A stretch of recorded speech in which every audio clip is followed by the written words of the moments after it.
Assalamualaikum warahmatullahi wabarakatuh. Perkenalkan, nama saya Rukman Vitasari dari kelas Statris IPA D.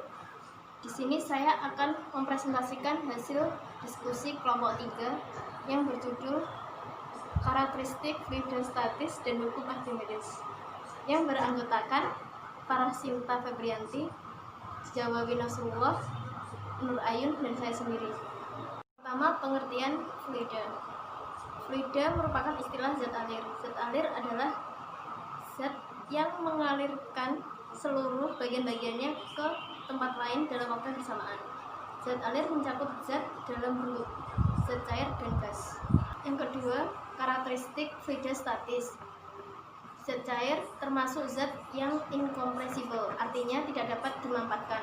Sedangkan gas termasuk zat yang compressible, artinya dapat dimampatkan atau volumenya akan berkurang jika ditekan.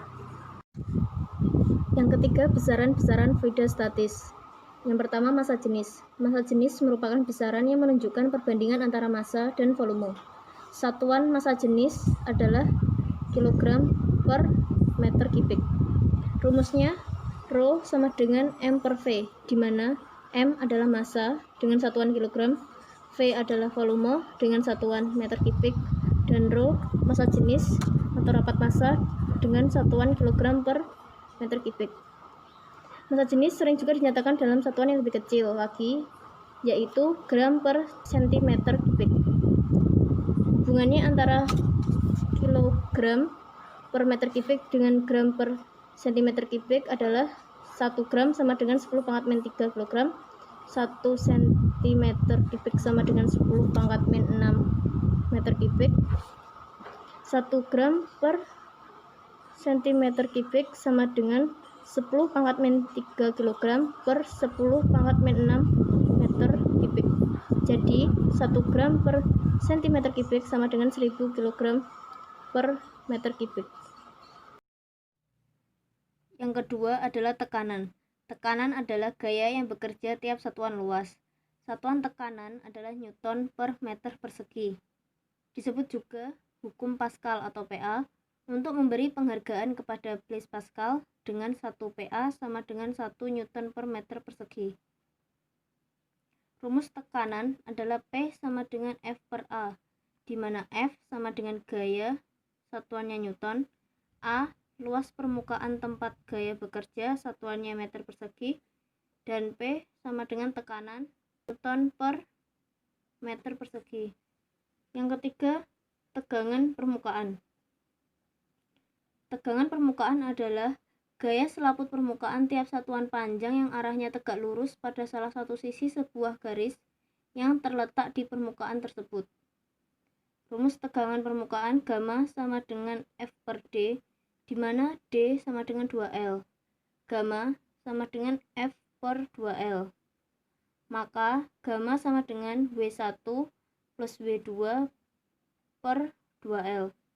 Keterangan gamma tegangan permukaan dengan satuan Newton per meter, F sama dengan gaya, satuannya Newton, D panjang permukaan dengan satuan meter, L panjang kawat geser satuan meter, W1 berat beban 1 satuan Newton, W2 berat beban 2 satuan Newton.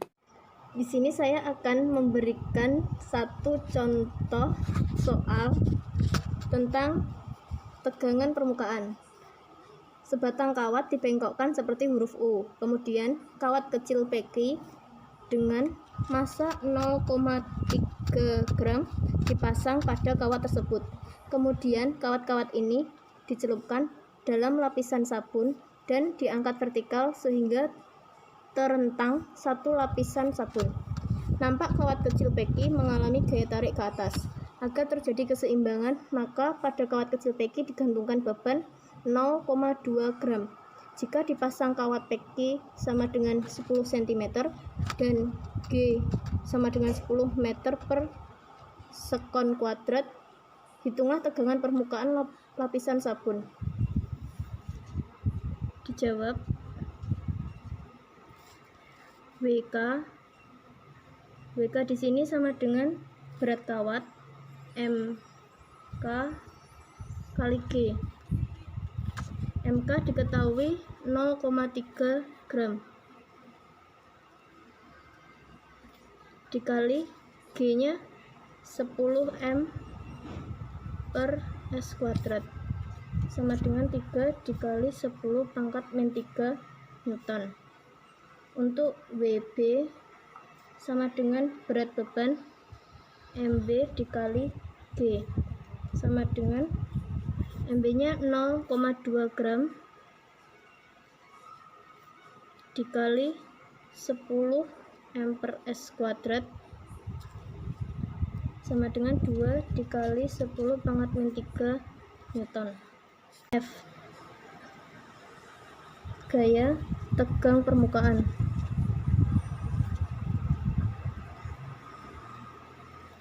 F sama dengan gamma 2L. Mengapa di sini 2? Karena sabun punya 2 permukaan. Selanjutnya F sama dengan WK plus WB. Gamma 2L sama dengan 3 dikali 10 pangkat min 3 Newton plus 2 kali 10 pangkat min 3 Newton gamma dikali 2 dikali 0,1 meter sama dengan 5 dikali 10 min 3 Newton. Gamma sama dengan 5 dikali 10 min 3 Newton per 2 dikali 0,1 meter. Jadi gammanya bernilai 2,5 dikali 10 pangkat min 2 N per meter. Jadi diketahui kalau tegangan permukaan lapisan sabun tersebut adalah 2,5 10 pangkat min 2 Newton per meter. Bismillahirrahmanirrahim. Assalamualaikum warahmatullahi wabarakatuh. Saya Jawi Nasrullah dari kelompok 2 akan melanjutkan penjelasan tentang kapilaritas dan viskositas. Yang pertama kita akan menjelaskan tentang kapilaritas. Kapilaritas adalah peristiwa naik turunnya permukaan fluida di dalam pipa kapiler atau pembuluh sempit, dan dapat dirumuskan H sama dengan 2 kali gamma kali cos theta per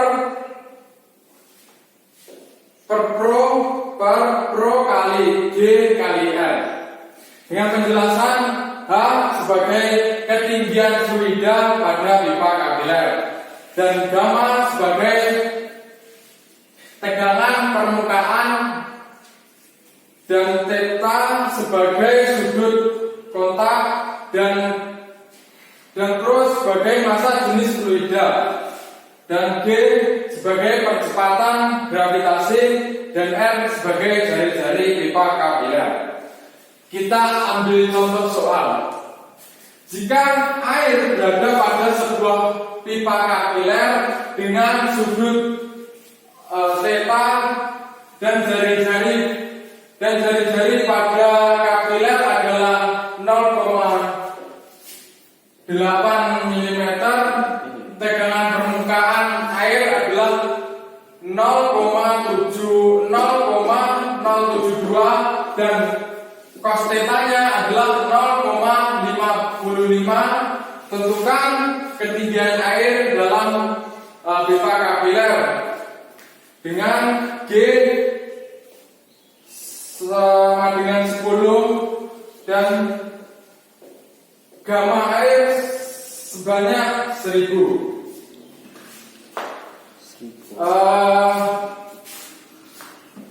Perlu kita ketahui, kita masukkan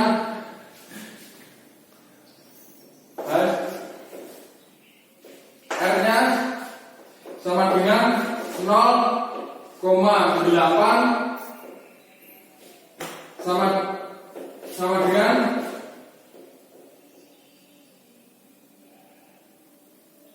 0,8 0 N sama dengan 0,8 mm dijadikan meter, jadi 0,8 dikali 10 per min 3 meter. Dan gamanya sama dengan 0,072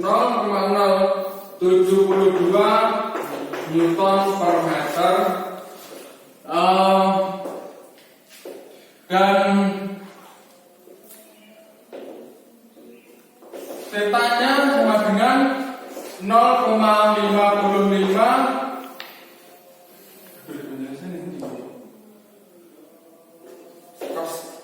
cos tetanya sama dengan 0,5 dengan G nya 10 meter per second kuadrat, dengan pro air harganya 1000 kilogram per meter kubik.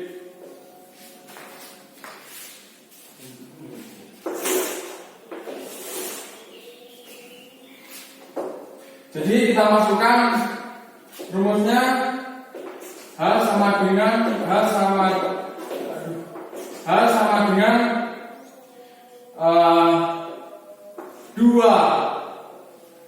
2 kali 0,072 dikali 0,55 per 1000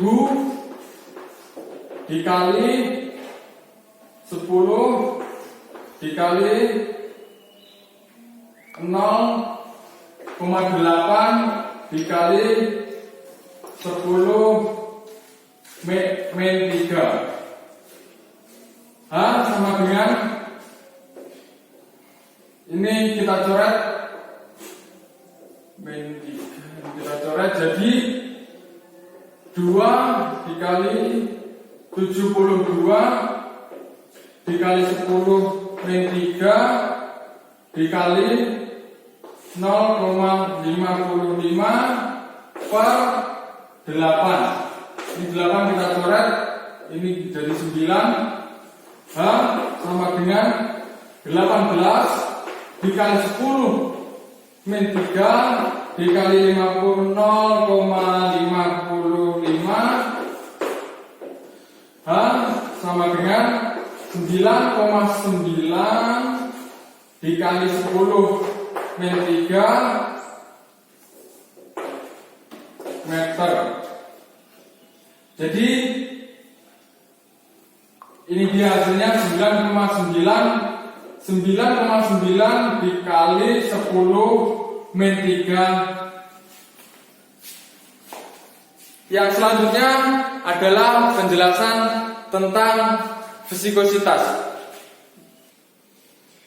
Baik, kita akan melanjutkan tentang viskositas. Viskositas merupakan ukuran-ukuran yang menyatakan kekentalan dari suatu fluida. Dengan rumus Fs sama dengan 6 dikali P dikali R dikali theta dikali V. Dengan penjelasan Fs sama dengan Fs merupakan gaya gesek dengan fluida. R merupakan jari-jari, theta-nya merupakan koefisien viskositas. V sama dengan kecepatan jatuh dalam fluida. Kita ambil contoh soal sebuah kelereng dengan jari-jari 0,5 meter jatuh ke dalam bak berisi oli yang memiliki koefisien viskositas 110 dikali 10 min 3. Tentukan besaran gesekan yang ada dalam kelereng jika bergerak dengan kelajuan 5 meter second.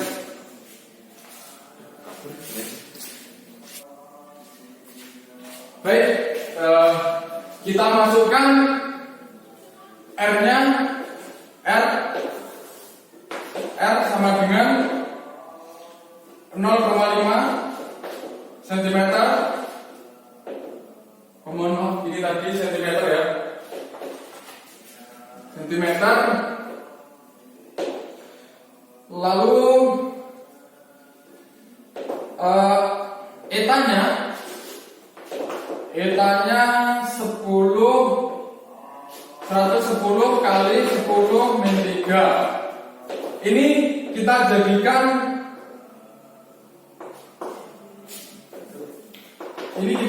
meter, jadinya 5 dikali 10 min 3 meter. Derajat. Dengan V 5 meter per second, dengan yang ditanyakan Fs. Jadi kita masukkan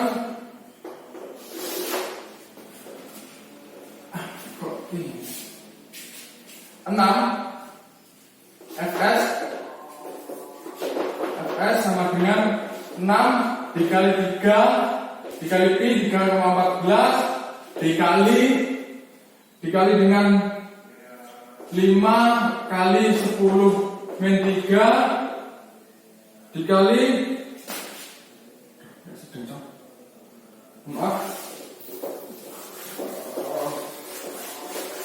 Ini min 3 derajat atau betul?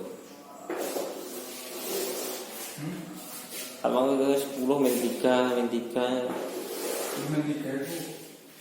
Baik, kita pindah ke sini. Kita pindah ke sini. Fs sama dengan 6 dikali pi 3,14 ya, dikali dengan 5 kali 10 min 3 terus dikali 110 dikali 10 min 3 dikali 5. Fs sama dengan 5.000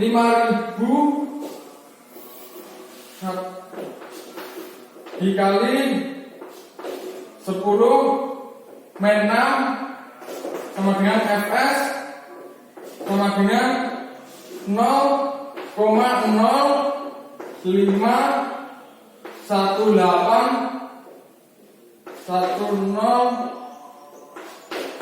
dapat kita perkecil dengan 0,05. Ini kita beratkan ya. Ini hasilnya.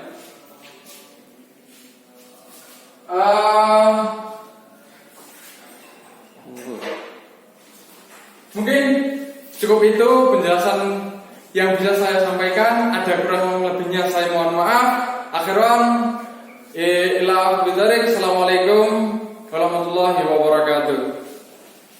Assalamualaikum warahmatullahi wabarakatuh. Saya Marasina Febrianti. Di sini saya akan melanjutkan presentasi yang telah disampaikan oleh rekan saya. Saya akan melanjutkan mengenai hukum Archimedes. Yang pertama, saya akan membahas tentang hukum Archimedes, dan yang kedua, saya akan membahas tentang penurunan rumus hukum Archimedes. Yang pertama, saya akan membahas mengenai hukum Archimedes. Seorang ilmuwan yang bernama Archimedes mengemukakan bahwa suatu benda yang dicelupkan ke dalam zat cair seolah-olah akan kehilangan beratnya. Hal ini karena air memberikan gaya ke atas yang menopang benda. Suatu benda yang dicelupkan ke dalam zat cair mendapat gaya ke atas yang menyebabkan benda kehilangan beratnya atau beratnya bisa dikatakan semu. Nah, gaya ke atas inilah yang dinamakan dengan gaya apung. Dengan demikian berlaku FA sama dengan WU dikurangi WA, atau gaya apung sama dengan berat benda di udara dikurangi dengan berat benda di dalam zat cair. Mula-mula, Archimedes menemukan hukumnya. Yang pertama, jika kita mencelupkan batu ke dalam sebuah bejana yang berisi air, maka permukaan air akan naik. Ini karena volume batu akan menggantikan volume air. Jika batu dicelupkan pada bejana yang berisi air, sebagian air akan tumpah dari bejana.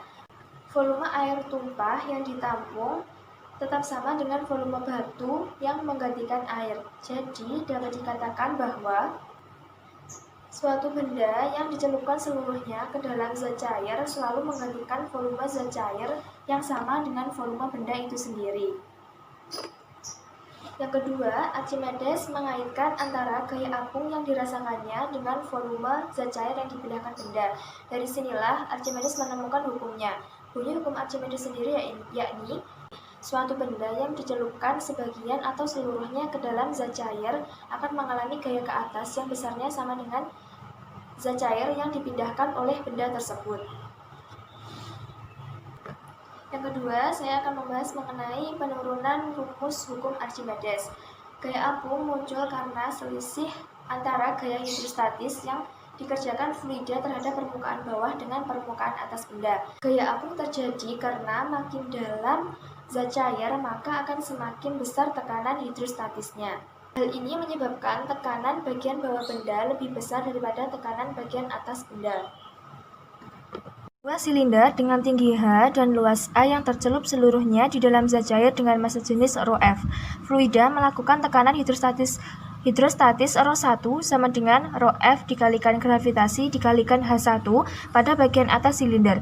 Gaya yang berhubungan dengan tekanan ini adalah F1 sama dengan ρ1 dikalikan A sama dengan ρF dikalikan gravitasi dikalikan H1 dikalikan A berarah ke bawah. Dengan cara yang sama, fluida melakukan tekanan hidrostatis F2 sama dengan ρ2 dikalikan A sama dengan ρF dikalikan gravitasi dikalikan H2 dikalikan A dengan arah ke atas.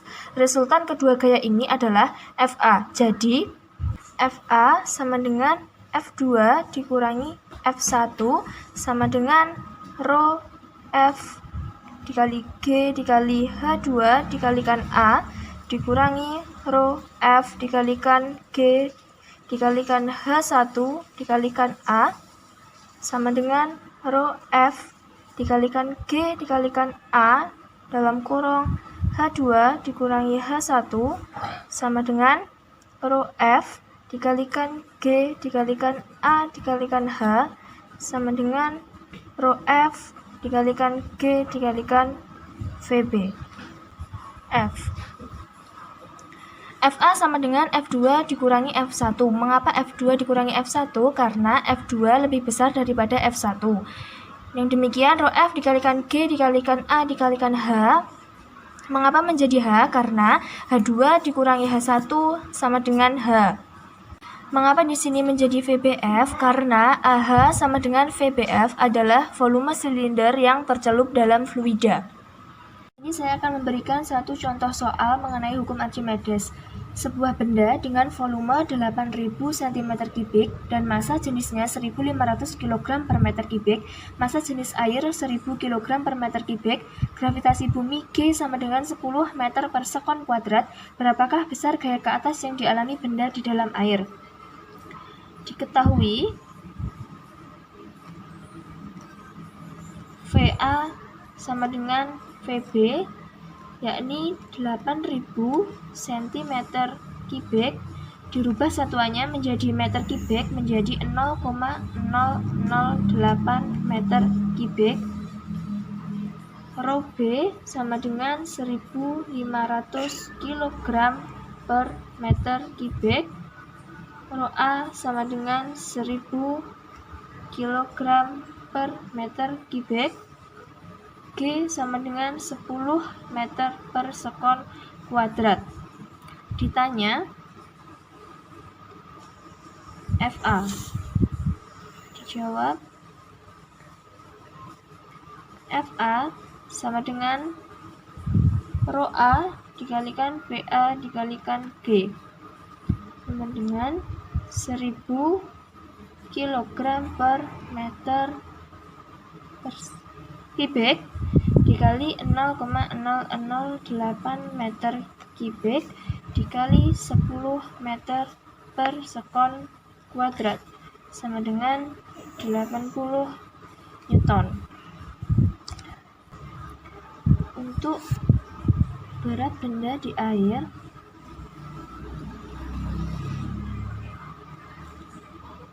WU sama dengan rho B dikali VB dikalikan G sama dengan 1500 kg per meter kubik dikali 0,008 meter kubik dikali 10 meter per sekon kuadrat sama dengan 120 Newton.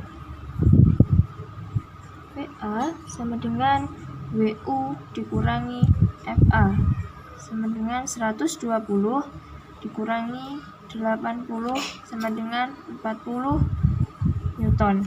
Jadi, gaya ke atas yang dialami oleh benda adalah 80 Newton dan berat benda dalam air adalah 40 Newton.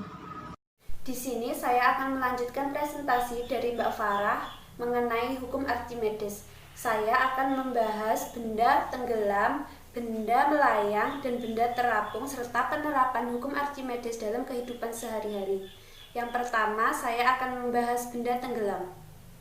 Disebut tenggelam apabila seluruh volume benda tercelup dalam air, sehingga volume air yang dipindahkan sama dengan volume benda total.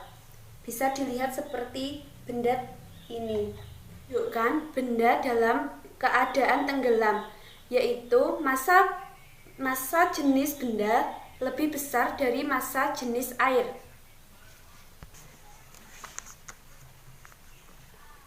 Pada benda tenggelam, berat benda lebih besar dari gaya apung. Berat benda dapat diturunkan menjadi massa kali gravitasi lebih besar dari massa jenis fluida kali volume benda kali gravitasi. Dapat diturunkan kembali massa benda kali volume benda kali gravitasi lebih besar dari massa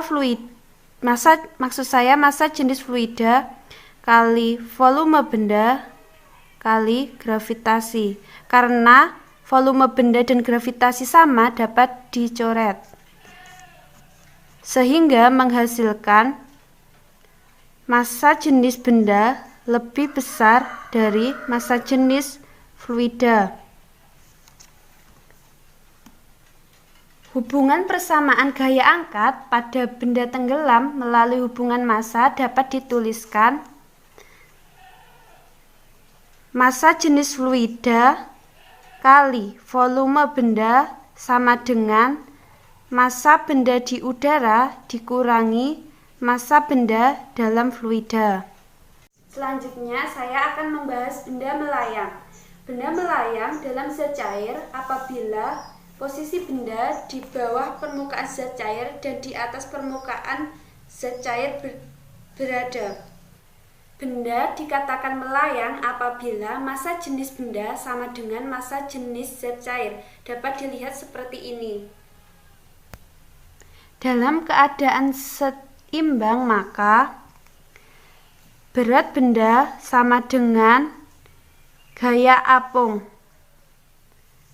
Berat benda dapat diturunkan menjadi massa kali gravitasi sama dengan massa jenis fluida kali volume benda kali gravitasi, sehingga dihasilkan massa jenis benda sama dengan massa jenis fluida. Karena massa jenis benda dan zat cair sama, maka berlaku gaya apung sama dengan massa jenis fluida kali volume benda kali gravitasi sama dengan massa jenis benda kali volume benda kali gravitasi. Kemudian yang terakhir saya akan membahas benda terapung seperti ini. Benda terapung dalam zat cair apabila posisi benda sebagian muncul di permukaan zat cair dan sebagian terbenam dalam zat cair. Jadi, massa jenis benda kurang dari massa jenis air. Dapat dituliskan sebagai berikut. Berat sama dengan gaya apung. Berat dapat diturunkan menjadi massa jenis benda kali volume benda kali gravitasi sama dengan massa jenis fluida kali volume benda dalam fluida kali gravitasi. Dapat diturunkan kembali. Massa jenis benda kali volume benda sama dengan massa jenis fluida kali volume benda dalam fluida. Gravitasi hilang karena sama, sehingga massa jenis benda kurang dari massa jenis fluida.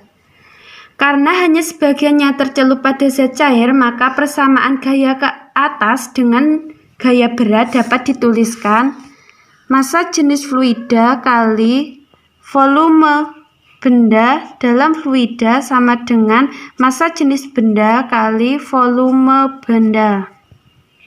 Di sini saya akan memberi contoh soal benda terapung. Contoh soal, balok kayu terapung dengan 1/4 volume muncul di atas permukaan air. Apabila massa jenis air 1000 kg per meter kubik, massa jenis balok sebesar titik-titik kilogram per meter kubik. Diketahui rho air sama dengan 1000 kg per meter kubik. Ditanya rho benda. Jawab. Untuk mempermudah pengerjaan, kita akan menggambarnya terlebih dahulu. Anggap saja ini 1/4 bagian dari benda yang tercelup. Untuk mencari volume benda yang tercelup dalam fluida dapat dituliskan sebagai berikut. Volume benda dalam fluida sama dengan 1 dikurangi 1/4 benda yang ada di permukaan, sama dengan karena penyebutnya 4 maka dibuat 4/4 dikurangi 1/4 sehingga menghasilkan 3/4.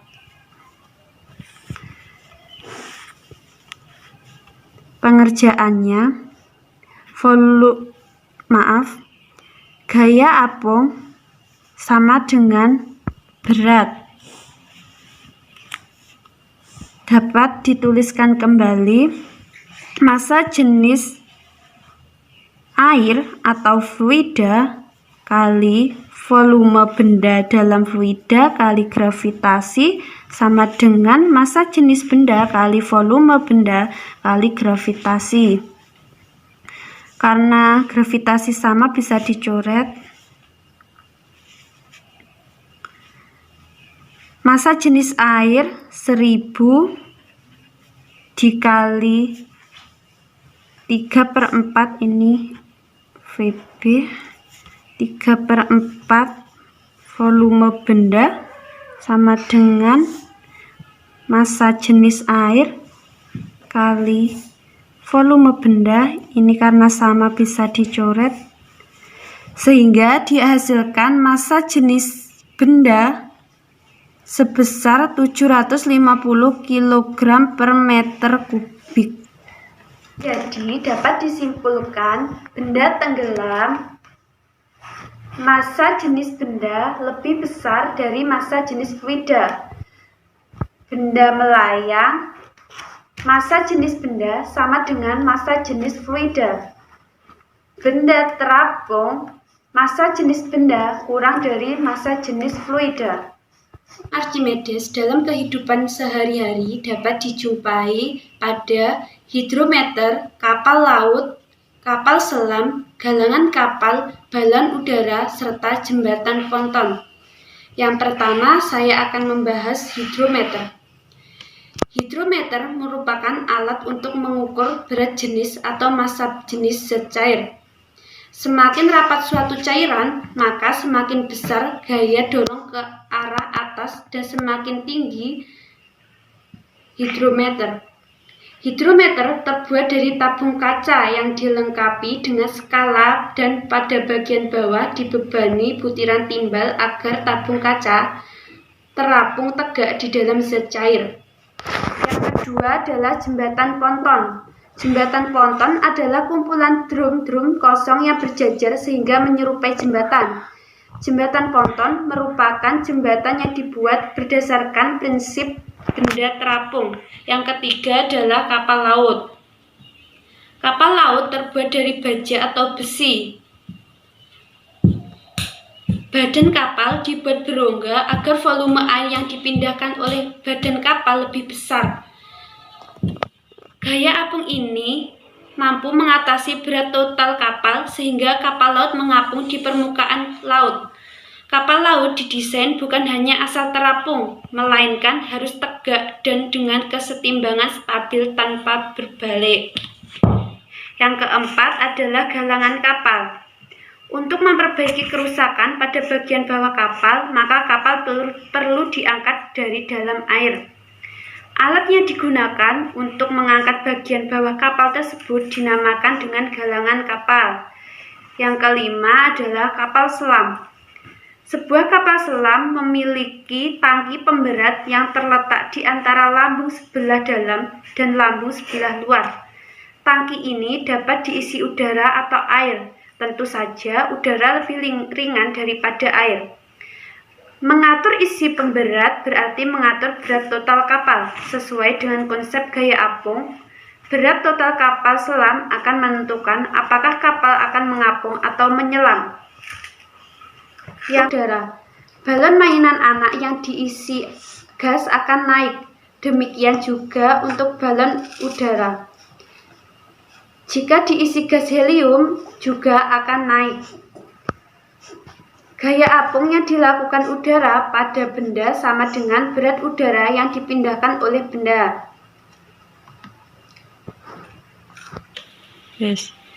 Demikian yang dapat kami sampaikan. Ada banyak kurangnya kami mohon maaf. Wassalamualaikum warahmatullahi wabarakatuh.